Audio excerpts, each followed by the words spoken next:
오늘은 하나님이 일하시는 방법이라는 제목으로 말씀을 나누려고 합니다. 여러분, 우리가 드라마나 텔레비전 또는 영화 가끔 보시게 되면 십자가 밑에서, 그러니까 교회 십자가 종탑 밑에서 흉악 범죄가 일어나는 그런 장면들을 가끔 보곤 합니다. 연출자가 또는 작가가 그것을 그렇게 하라고 했는지는 모르겠어요. 그런데 유독 제 눈에 들어오는 장면들은 그런 장면들만 눈에 들어오더라고요. 그래서 교회 십자가 밑에서 살인 행위가 일어난다든지, 드라마 말하는 겁니다. 영화나 그런 일들이 일어나는 것들을 보면서 또 이제 이 피드아웃이라 그래서 이제 다음 장면으로 넘어갈 때에 그 십자가를 클로즈업 한다든지 그런 모습을 보게 되는 거죠. 그러면은 저거는 연출자가 뭔가 의도가 있다, 저 작가가 무슨 의도가 있다 하는 그런 생각을 저는 혼자 하게 되는 겁니다. 어떤 의도일까요?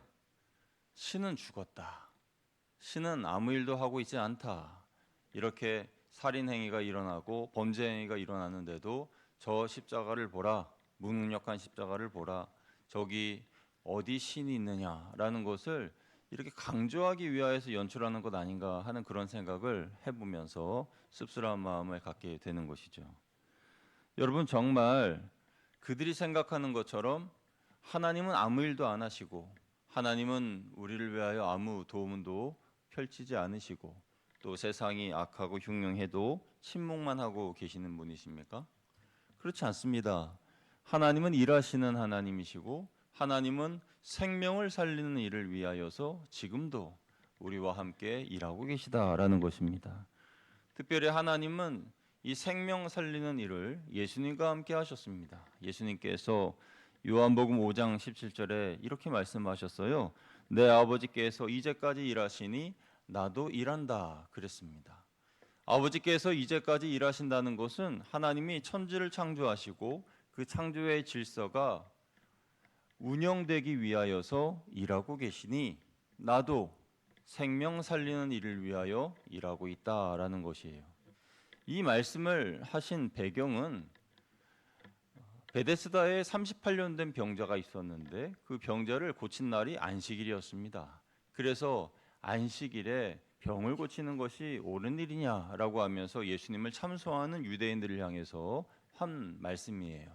그러니까 하나님께서 안식일과 상관없이 천지와 만물과 온 우주를 다스리시고 또 관리하시는 것처럼 나도 병자들을 위하여서 고치는 일을 안식일이라고 멈출 수는 없다라고 하신 말씀인 것이죠.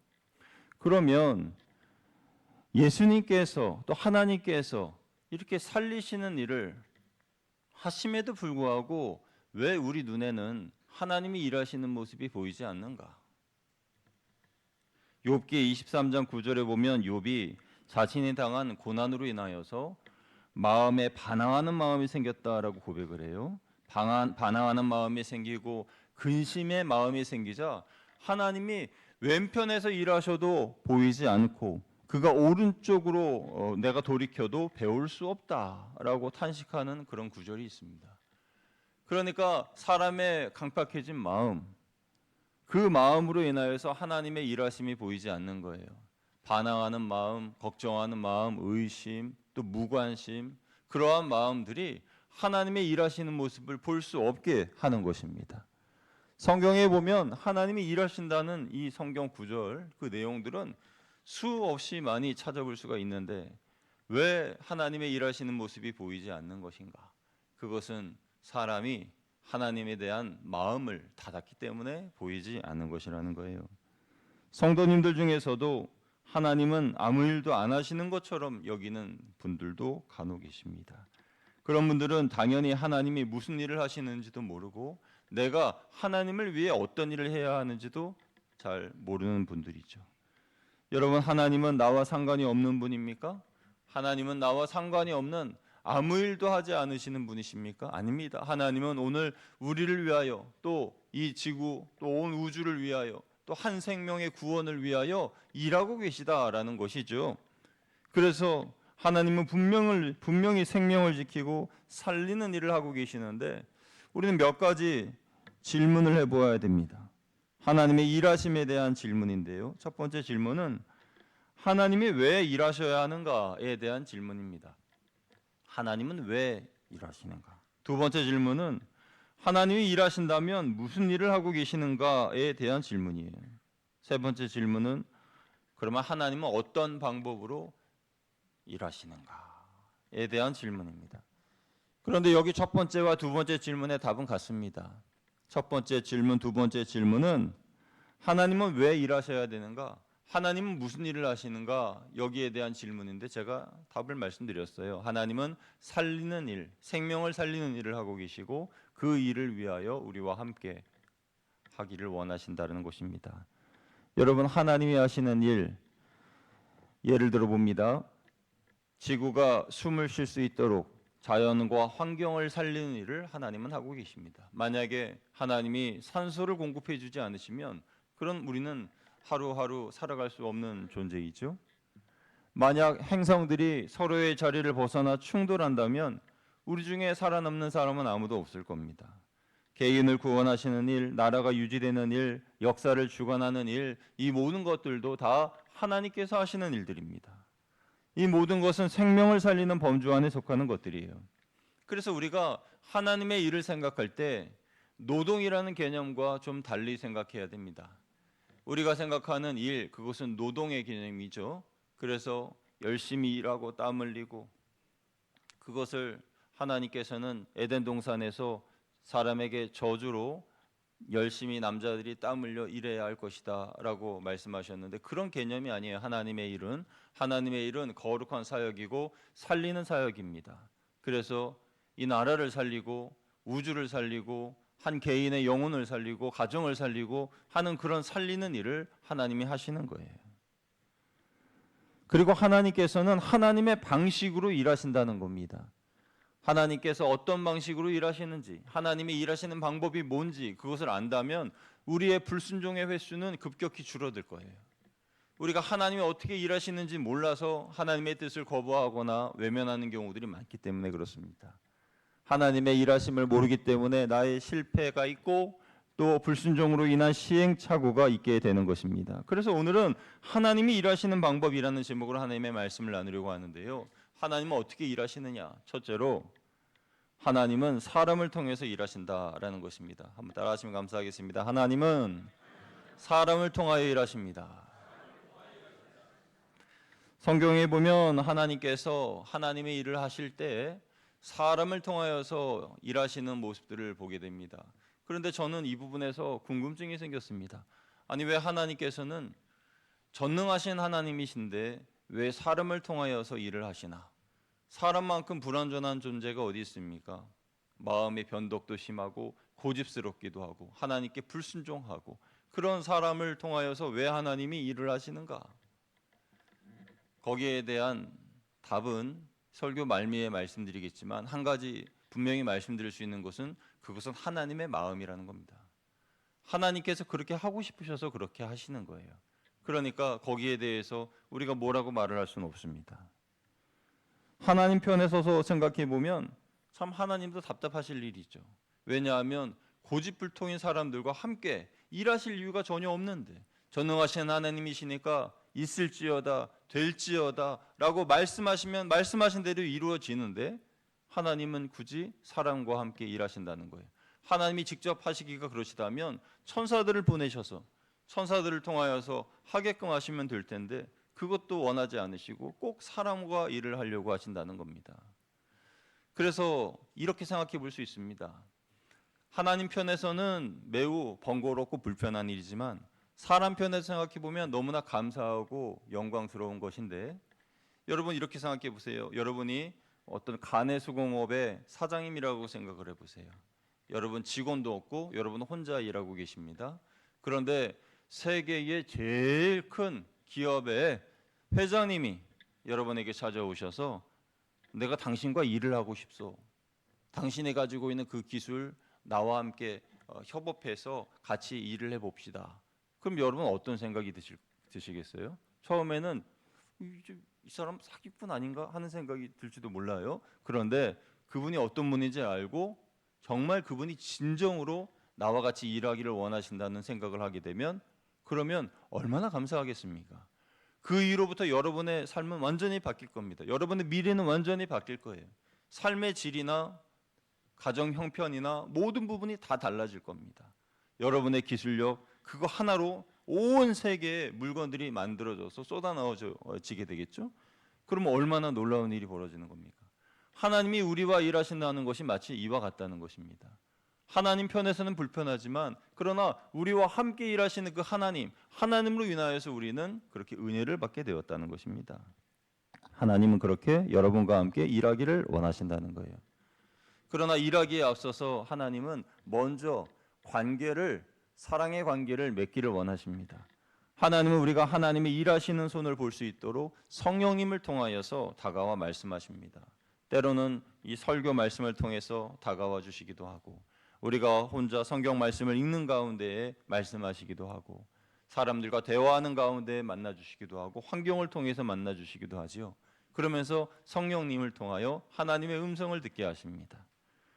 만약 그때 우리가 하나님의 뜻을 바로 깨닫고 하나님의 일에 순종하며 동참하게 되면 하나님이 그 다음 단계로 우리를 이끌어 가시겠지만은 그때 지금 나의 삶이 만족스러운데 왜 하나님하고 같이 일해야 됩니까? 하고 하나님을 외면한다든지 또는 하나님의 뜻에 거부한다든지 하면은 그러면 내 믿음에 대한 갈등과 시험이 다가오게 될 거예요. 왜 그런 일이 생깁니까? 그것은 하나님이 여러분과 함께 일하고 싶으셔서 그러한 갈등을 주시는 겁니다. 이 갈등은 내가 믿음으로 하나님 앞에 고백하고 결단하면 해결될 문제입니다. 그런데 하나님 앞에 결단하고 하나님 앞에 내 마음을 드리지 않고 하나님과 함께 일하는 것을 계속 거부하고 있기 때문에 여전히 삶의 갈등과 어려움의 문제는 찾아오게 되는 것이에요. 그래서 여러분의 삶의 모습을 돌아보시면서 이렇게 생각해 보셔야 됩니다. 혹시 나는 하나님이 계획하신 일을 계속 부인하고 있지 않는가? 그런 생각을 가지고 있으므로 삶의 갈등과 어려움의 문제가 자꾸 반복이 되는 겁니다.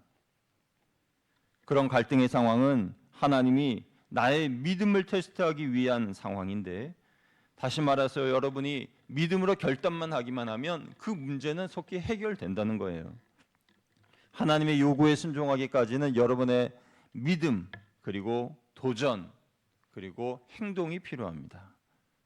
왜냐하면 하나님은 여러분과 함께 일을 하고 싶으시기 때문입니다.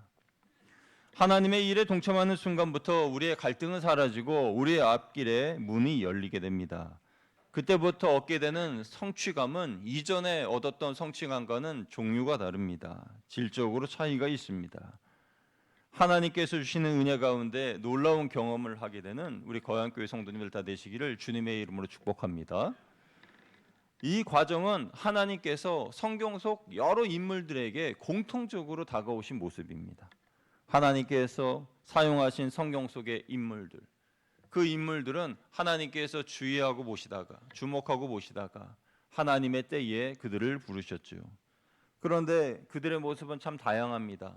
어떤 사람은 의심하면서 하나님의 말씀을 의심하면서 마지못해 순종하는 사람이 있고 어떤 사람은 하나님의 부르심에도 도망갔다가 억지로 붙잡혀서 하나님의 일을 감당한 사람도 있고 어떤 이는 즉각적으로 순종한 사람들도 있는데 그렇게 즉각적으로 순종한 사람들은 사실 얼마 되지 않아요. 그래서 의심하거나 도망가거나 회피하거나 하는 사람들이 성경에 많이 기록되어 있습니다. 그런데 그들은 모두 다 하나님의 일을 마친 후에 이 큰 일을 이루신 분이 하나님이십니다라고 고백을 하죠. 그 고백과 함께 하나님의 영광을 받으십니다. 모두가 다 저마다 순종의 시간차가 있지만 결국 하나님의 말씀에 순종했고 하나님은 하나님이 하시고자 하는 일들을 그들을 통하여 이루셨습니다. 하나님의 일에 초대받을 때 의심하며 외면한 대표적인 사람이 모세입니다. 하나님은 모세를 하나님의 일에 초대하기까지 그의 주위에서 일하셨습니다. 그러니까 여러분 이렇게 생각하시면 됩니다. 하나님은 하나님의 일을 같이 하기를 원하는 그 한 사람을 주목해 보시고 하나님의 때에 그 사람을 부르시는데 그때까지 그 주변에서 그가 하나님의 사람으로 세워질 수 있도록 그 환경과 여건을 조성하시고 그리고 그 주위에서 일하고 계시다라는 것입니다. 지금 여러분 옆에서 하나님은 일하고 계십니다. 우리가 신앙의 성장의 그런 영적인 눈, 신앙의 성장과 함께 영적인 눈을 떠서 보면 하나님의 일하심을 볼 수 있겠지만 신앙이 아직 어린아이 같으면은 그것을 볼 수가 없겠죠.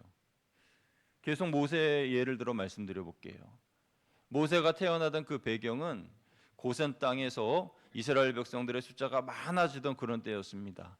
그래서 요셉을 알지 못하는 애굽의 왕이 두려운 마음이 들었어요. 저들이 반역을 일으키면 어떻게 할까? 큰일 나겠다. 그래서 계속 심한 노역을 시키는데 그 일로도 인구가 줄어들지 않으니까 이제 남자아이들이 태어나면 히브리 남자아이들을 나일강에 던져라.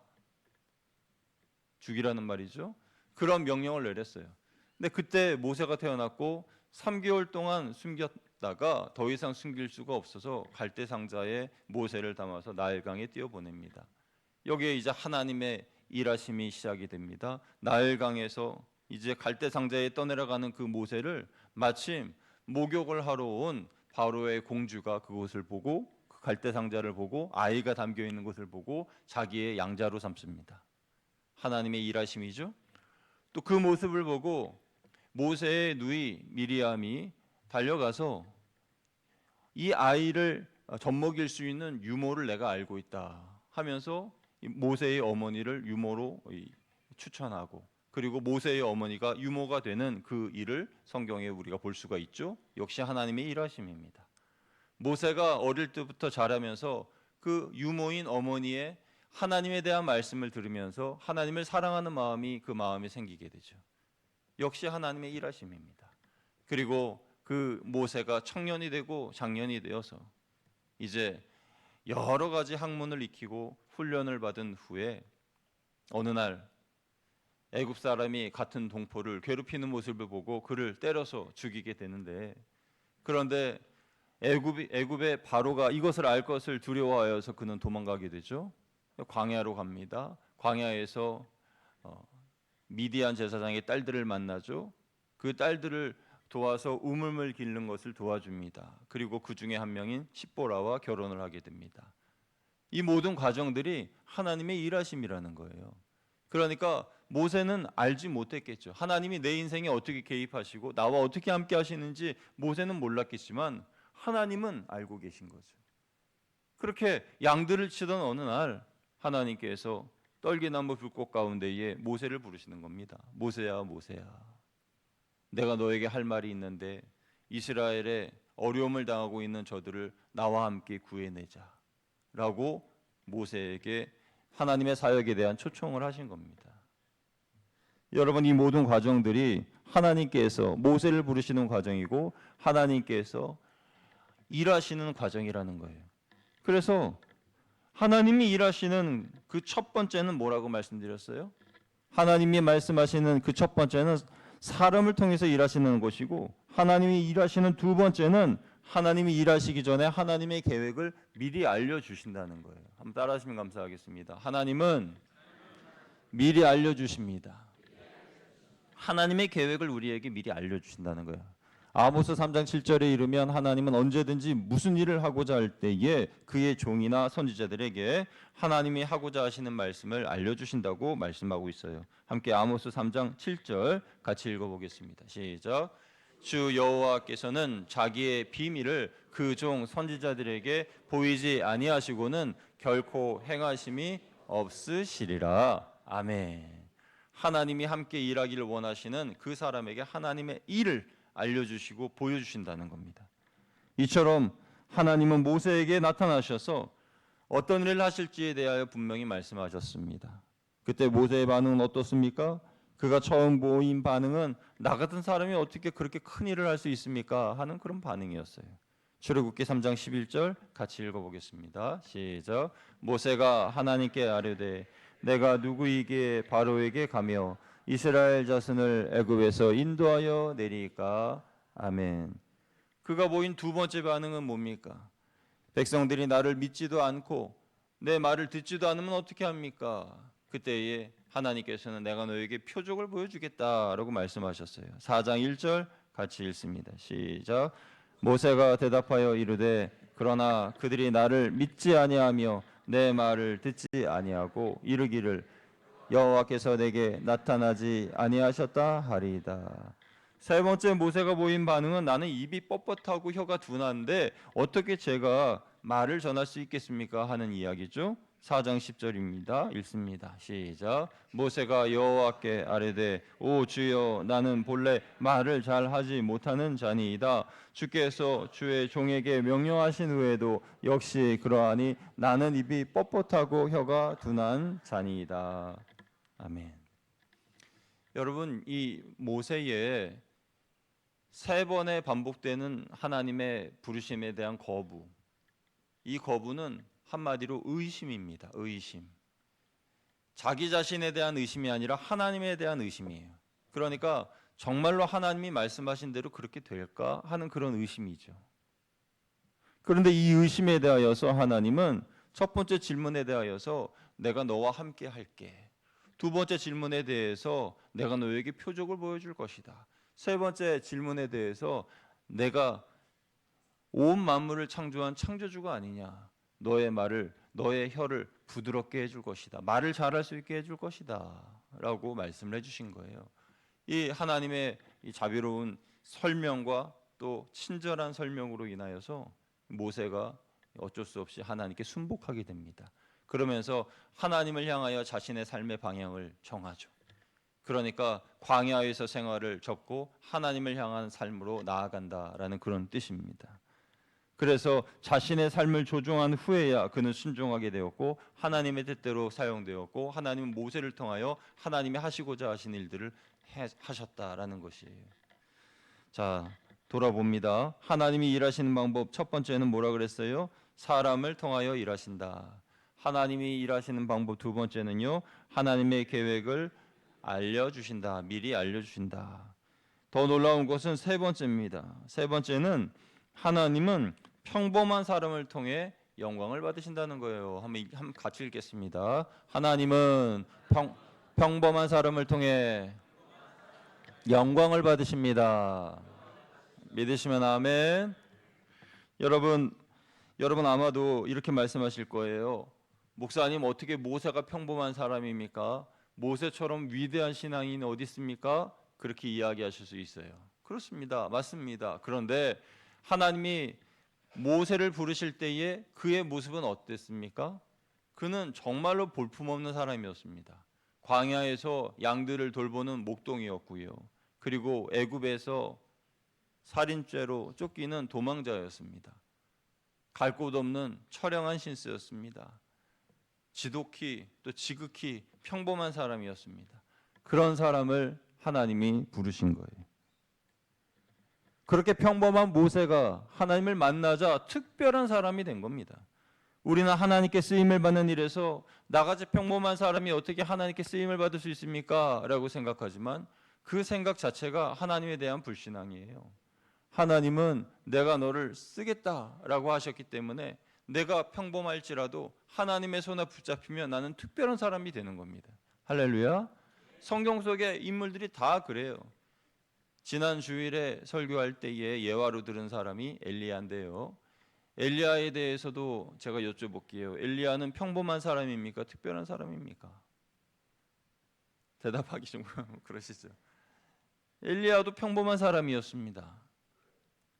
아니 목사님, 엘리야가 어떻게 평범해요? 하늘에서 불이 내려오게 해달라고 기도하니까 하늘에서 불이 떨어지고 비가 오게 해달라고, 비가 오지 않게 해달라고 기도하니까 하나님 3년 동안 비가 안 오고 또 비가 오고 그랬던 인물이 바로 엘리야인데 그 능력의 엘리야가 어떻게 평범한 사람입니까? 평범한 사람 아니죠. 그런데 하나님께 부름을 받기 전 또는 큰 시험이 들었을 때 그의 모습은 우리와 똑같은 모습이었다고 야고보가 고백합니다. 야고보서 5장 17절 18절에 엘리야는 우리와 성경이 같은 사람이다 라고 말했어요. 우리 같이 한번 읽어볼게요. 시작. 엘리야는 우리와 성정이 같은 사람이로되 그가 비가 오지 않기를 간절히 기도한즉 3년 6개월 동안 땅에 비가 오지 아니하고 다시 기도하니 하늘이 비를 주고 땅이 열매를 맺었느니라. 아멘.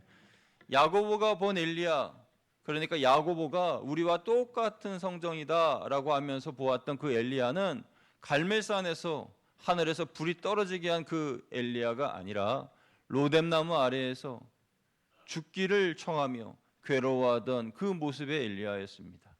그래서 우리와 성정이 똑같다라고 한 것이에요. 그런 그가 하나님께 간절하게 기도하자 하나님이 하늘에서 비도 내려주시고 불도 내려주시고 하나님의 능력이 있는 사도로서 쓰임받게 되었다라는 것이에요.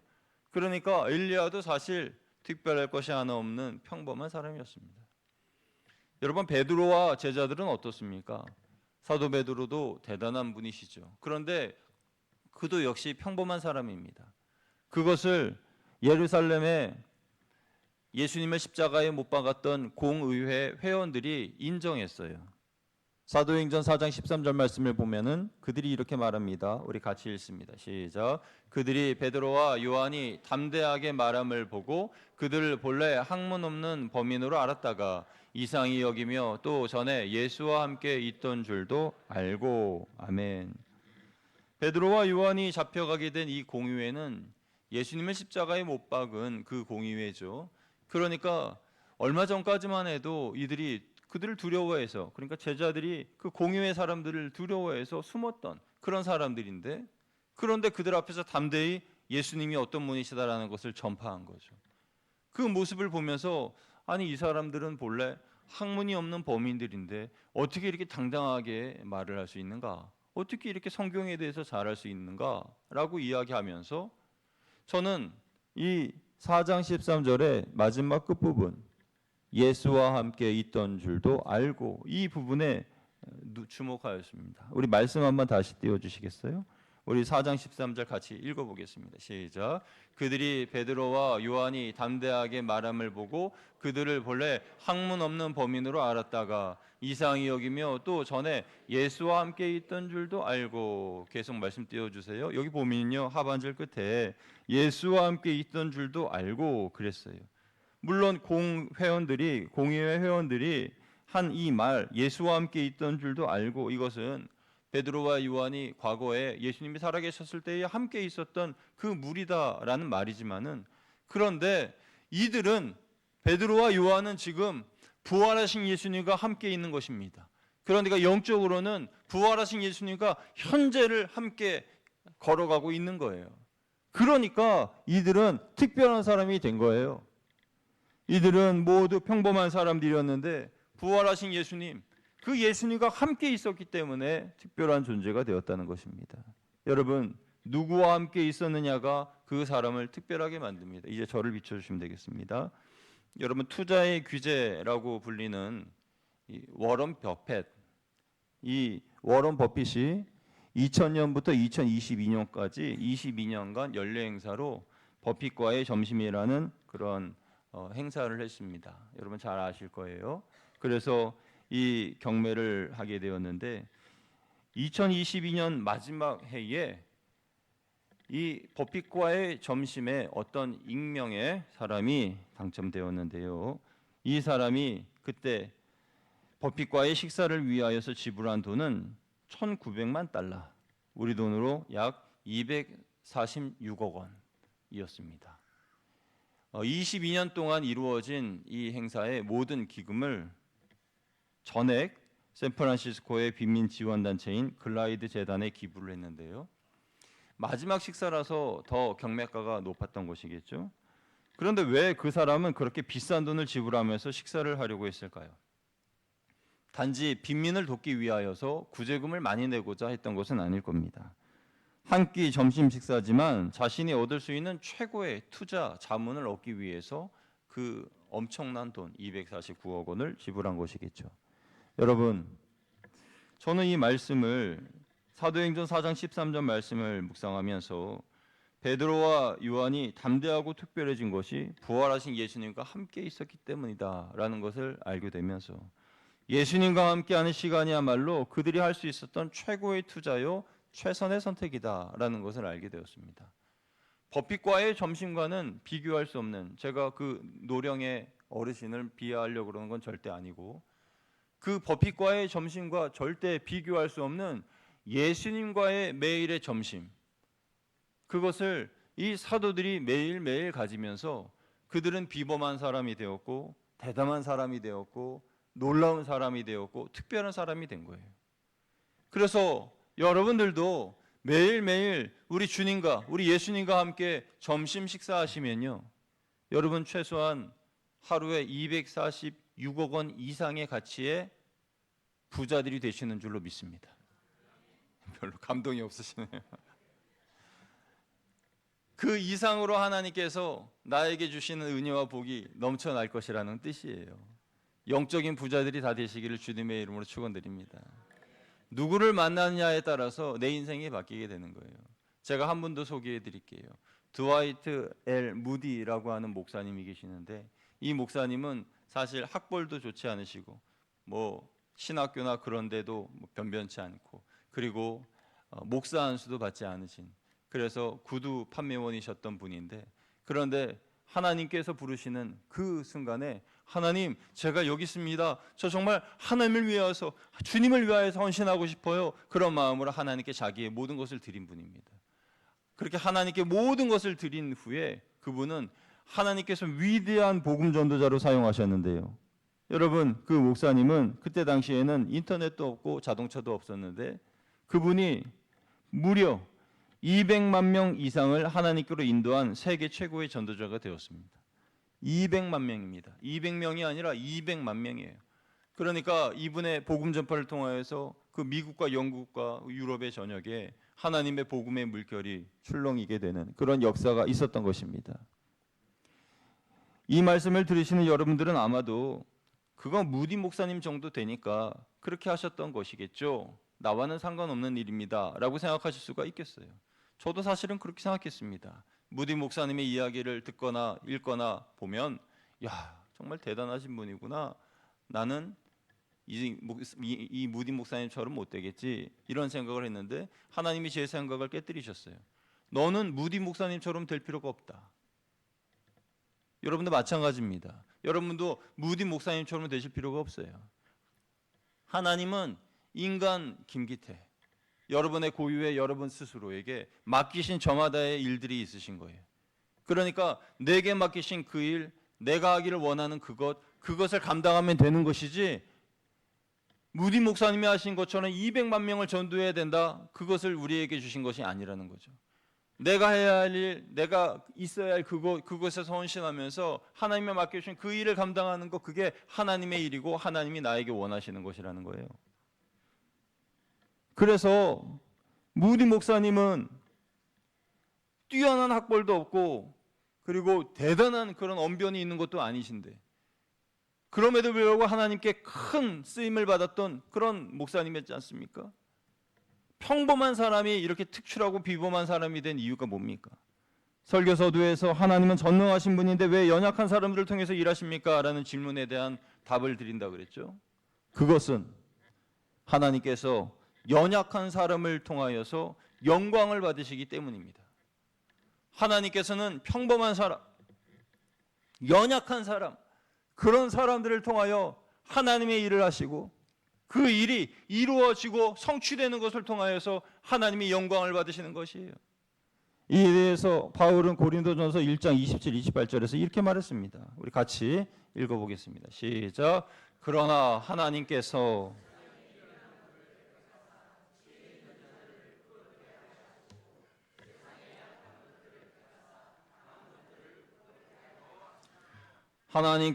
세상에 천한 것들과 멸시받는 것들과 없는 것들을 택하사 있는 것들을 폐하려 하시나니. 아멘. 여기서부터 중요합니다. 여러분 잘 들어주십시오. 하나님은 세상에 미련한 것들과 약한 사람들과 천한 사람들, 멸시받는 사람들 일부러 택하셨습니다. 왜 일부러 택하셨습니까? 그것은 자기는 그들과 다르다 라고 교만해하는 사람들의 코를 꺾기 위해서, 그런 사람들을 부끄럽게 하기 위해서 미련하고 약하고 천하고 멸시받는 사람들을 택하셨고요. 두 번째는 그런 사람들을 통해서 이루시는 그 일을 통해 영광을 받으시기 위해서이다 라는 것입니다. 잘난 사람들이 잘난 일을 하면 그러면 거기에 대해서 하나님이 영광을 받으실 수 있겠어요? 그렇지 않죠. 못나고 없고 힘들고 연약하고 가난하고 부족하고 그런 성도들이 힘을 합쳐서 하나님의 영광을 위하여서 하나님의 일을 이루어냈을 때 그것은 사람이 한 일이 아니죠. 그것은 하나님이 하신 일 아닙니까? 그래서 하나님이 영광을 받으시는 것입니다. 그리고 잘난 사람들은 하나님이 맡기시는 일들을 골라서 하려고 하지요. 하나님이 맡기시는 그 일들을 검토하면서 하나님 그건 제 취향이 아닙니다. 하나님 그거는 저와 상관이 없는 일입니다. 하나님 그거는 다른 사람에게 맡기시죠. 하나님 그건 제 재능과 별로 상관이 없는 것인데요. 그런데 힘들고 없고 연약하고 멸시받고 가난한 사람들, 하나님이 맡겨주시는 일 그 하나만으로도 하나님 맡겨주셔서 감사합니다. 어떤 일이든지 제가 감사하게 감당할게요. 자세부터 다르지 않습니까? 근래에 우리 교회에 연약한 분들이 많아졌습니다. 병원에 입원하신 분들도 계시고 수술하시는 분들도 계시고 고령의 성도님들 중에서 요양병원이나 집에서 요양 중이신 분들도 계시고 어떤 분들은 코로나 이후에 물질적인 회복이 잘 안 돼서 계속 마음이 무거운 분들도 계십니다. 그래서 나는 아무것도 할 수 없다라고 생각하시는 분들이 그런 좌절감을 가지신 분들이 많이 계신 것 같아요. 그런데 사랑하는 여러분, 하나님이 보시는 관점은 사람들이 보는 관점과 다릅니다. 하나님이 보시기에는 그분들이 지금 하나님의 쓰시기에 가장 적합한 분들이에요. 약하고 없는 사람들이 해낼 때 그것이 사람의 힘이 아닌 하나님의 힘으로 한 것이기에 하나님이 영광을 받으시는 겁니다. 이런 모습이 우리 교회의 모습 아닙니까? 이 말은요, 우리 교회야말로 하나님이 쓰시기에 가장 적당한 교회다라는 것입니다. 할렐루야. 하나님이 쓰시기에 가장 적당한 사람이 되어야지 하나님이 쓰시기에 껄끄러운 사람이 되어서는 안 된다는 거죠. 우리 교회가 약하다고 생각될 때, 재정적인 여유가 없어서 일이 뒤로 미루어질 때, 교인들 중에는 국회의원도 없고 구청장도 없고 시의원도 없고 기업의 회장도 없고 없어서 못한다라고 생각하는 그때에 하나님이 하십니다. 그때가 하나님이 우리 교회를 통하여 영광을 받으실 때라는 거예요. 개인도 마찬가지입니다. 못하고 힘들고 어렵고 안 된다고 생각하는 그때 하나님이 하신다는 거예요. 왜냐하면 그 상황을 하나님께서 주관하심으로 말미암아 이루시고 영광을 받으시기 위해서라는 겁니다. 우리는 무디 목사님처럼 하나님 제가 그 일을 하고 싶습니다. 저에게 맡겨주십시오 라고 간청할 수 있는 그런 용기가 있어야 됩니다. 하나님의 일에 초청되었음에도 불구하고 모세처럼 자꾸 핑계대면서 외면하고 도망가려고 하는 것이 아니라 하나님 앞에 나아가신 우리들이 되길 소망합니다. 혹시 여러분 중에 하나님께서 하나님의 일에 같이 동참하자고 여러분을 부르셨음에도 외면하고 피하셨던 분이 계십니까? 그렇다면 이제는 방향을 하나님께로, 여러분의 삶을 하나님께로 돌이켜서 하나님이 원하시는 방향으로 나아가시기를 부탁을 드립니다. 내 삶을 하나님께로 조정하는 것, 그것이 하나님께는 영광이고 또 나에겐 무한한 기쁨입니다. 그러면 이후에 나의 삶에 얼마나 새롭고 놀랍고 또 영광스러운 일들이 기다리고 있는지 우리는 상상할 수 없는 감격 가운데 나아갈 수 있을 것입니다. 하나님은 우리가 하나님과 같은 방향으로 나아가기를 원합니다. 같은 곳을 바라보고 같은 비전을 보고 하나님의 일을 보면서 하나님께 쓰임받는 그런 사람들 되기를 원하는 것이지요. 우리 개인과 우리 교회도 마찬가지입니다. 하나님께서 일하시는 것을 볼 수 있는 눈이 있기를 주님의 이름으로 축복합니다. 그리고 하나님이 맡기시려고 하는 큰 일을 담을 수 있는 큰 그릇들이 되시기를 주님의 이름으로 축복합니다. 그런 믿음의 그릇을 가지고 나아가는 우리들의 삶이 되기를 주님의 이름으로 축복합니다. 함께 기도하겠습니다. 하나님 아버지, 내 삶을 하나님께로 조종합니다. 나의 삶의 방향이 세상을 향하고 있었다면 이제는 하나님께로 방향을 조종합니다. 하나님과 함께하는 것이 얼마나 기쁜 일이고 영광스러운 일인지 알 수 있게 하여 주옵소서. 우리가 모두 연약한 사람들이나 그러나 평범하고 연약한 사람들을 하나님 사용하신다 하셨사오니 하나님이 보여주시는 큰 일을 감당할 수 있는 큰 그릇을 가진 성도와 교회가 될 수 있도록 인도하여 주옵소서. 예수님 귀하신 이름으로 감사하며 기도드리옵나이다.